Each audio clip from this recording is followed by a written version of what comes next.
Ya, menarik sekali perbincangan malam ini.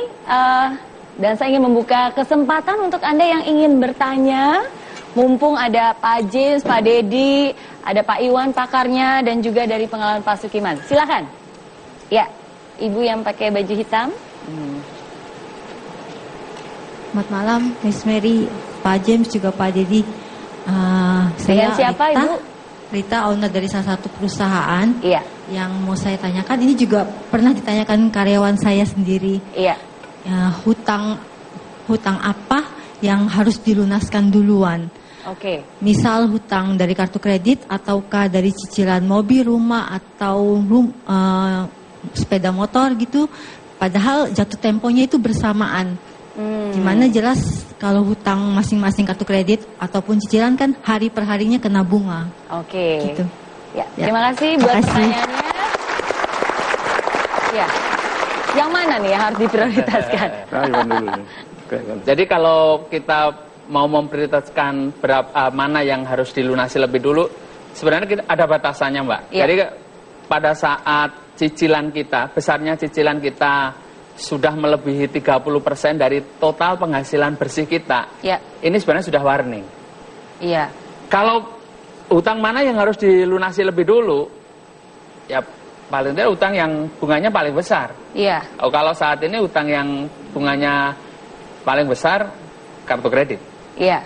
Kartu kredit saat ini. Mungkin Pak Dedi, Pak James bisa menanggapi. Saya kagum sekali. Mungkin kita bisa belajar dari Pak Sukiman tadi juga. Beliau bilang harus siap mulai dari nol. Iya. Ya. Ingat loh, waktu ini terjadi beliau sudah pensiun. Sudah. Iya. Sudah pensiun loh. Dan orang yang sudah pensiun pun siap mulai dari nol. Apalagi kita yang usianya 30, 40, masih besar sekali kesempatan mulai dari nol. Yang penting adalah jangan gengsi ya. Ya. Betul. Sudah hutang terus mau gengsi lagi, malu sama tetangga ya. Jadi ya udahlah, mulai dari nol lagi daripada kita nggak bisa tidur nyenyak ya Pak ya. Menarik sekali cerita malam ini, tapi cerita itu bukan hanya dari Pak Sukiman, bukan juga dari audiens yang bertanya, tapi ada juga cerita yang datang dari penonton setia I'm Possible yang ada di rumah. Ya, saya sudah mendapatkan kiriman email yang akan saya bacakan. Ya, jadi email ini datang dari Yoga Ulinuha. Awalnya hidup kami sekeluarga sangat berkecukupan, baik jasmani maupun rohani.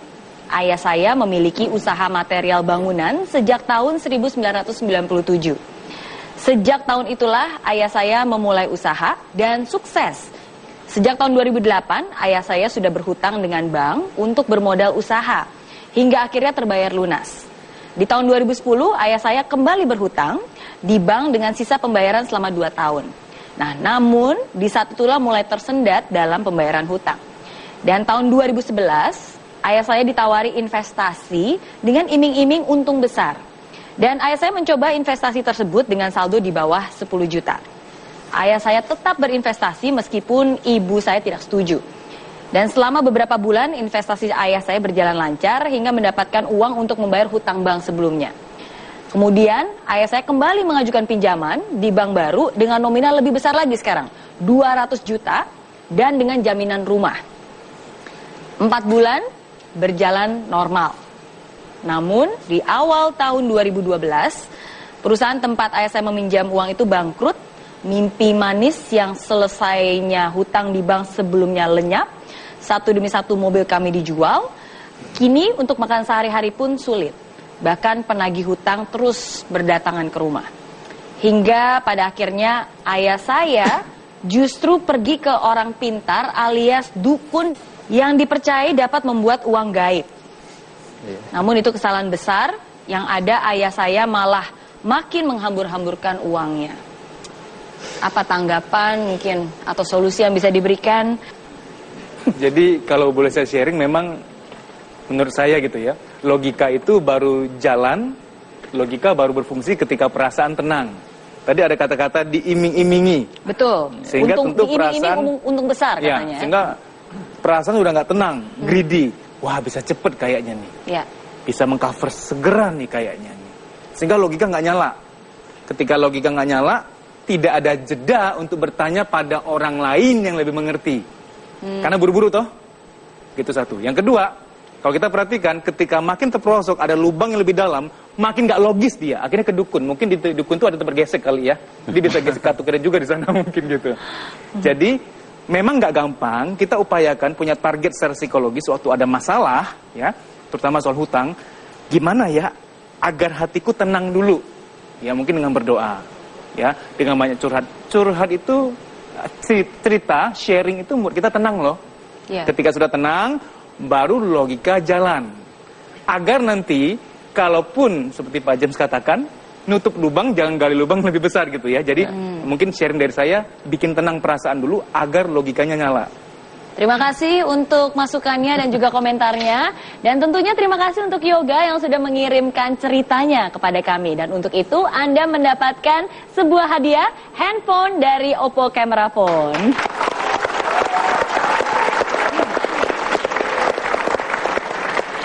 Ya, jadi untuk Anda yang ingin juga mendapatkan hadiah, jangan lupa kirimkan cerita Anda ke email kami possiblemetrotv@gmail.com. Dan Anda yang beruntung tentu saja akan mendapatkan sebuah handphone dari Oppo Camera Phone.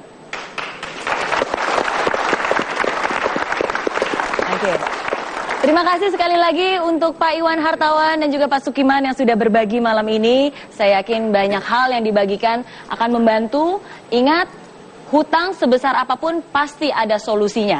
Asalkan kita punya niat dan tekad yang baik. Dan kalau Pak Sukiman saja bisa, saya yakin Anda semua pasti bisa. Terima kasih sekali lagi untuk Pak Sukiman dan juga Pak Imam. Terima kasih, sama-sama. Ya, menarik sekali perbincangan kita malam ini. Apalagi topiknya gali lubang, tutup lubang. Dan ingat, 3 pesan possible saya. Pertama, mengakui masalah. Jangan lari dari masalah. Yang kedua, meminta bantuan. Dan yang ketiga, mengubah kebiasaan. Ya, apakah Anda pernah mendengar bahwa handphone itu tidak boleh dicas sembarangan? Setiap handphone punya voltasenya sendiri. Jadi chargernya itu sudah didesain untuk mencas handphone itu. Pernah dengar nggak kalau mencas handphone, di casan mobil atau menggunakan charger yang bukan casannya dia, itu akan cepat merusak baterainya. Sama seperti kita masing-masing punya daya beli, punya penghasilan, daya untuk mendapatkan penghasilan kita masing-masing. Itu voltase kita. Orang yang pemenuhan keinginannya berlebihan, itu saya sebut voltasenya tinggi banget. Sementara dia nggak sanggup untuk voltase itu. Akhirnya dia sendiri yang rusak. Nggak bisa tidur. Pulang marah-marah ke anak nggak bahagia. Anak pun nendang kucing. Berdiri kemana-mana, semuanya rusak. Saya yakin Anda bisa, saya bisa because I'm possible. Setuju sekali ya.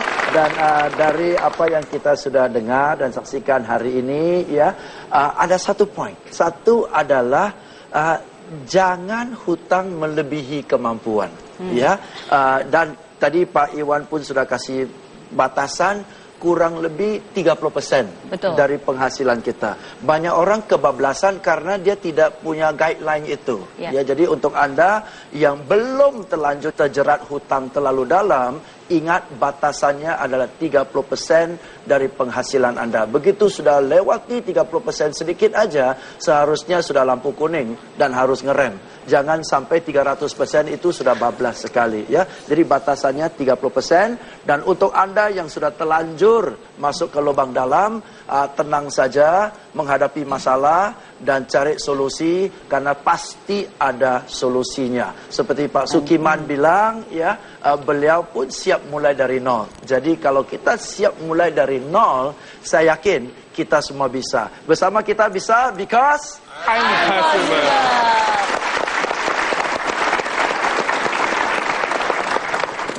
Dan inilah catatan inspirasi saya malam ini. Kekayaan bukan berarti kemewahan. Kekayaan ditemukan dalam kesederhanaan. Kaya ilmu dan pertemanan, kaya iman serta persahabatan adalah jauh lebih terhormat daripada harta nikmat sesaat. Mau berhutang tanpa sanksi berarti harus bisa melunasi. Pikirkan mulai hari ini, bukan lihat bagaimana nanti. Tanamkan komitmen yang tinggi, sikap disiplin dalam diri. Walau kemewahan menggoda hati, tapi tetap harus dihadapi. Kebutuhan hidup akan membesar, Tapi berhutang bukanlah jalan keluar. Sekali Anda berhutang, itu akan kembali terulang. Jangan hanya gali lubang tutup lubang, sadar dan atur keuangan Anda dari sekarang.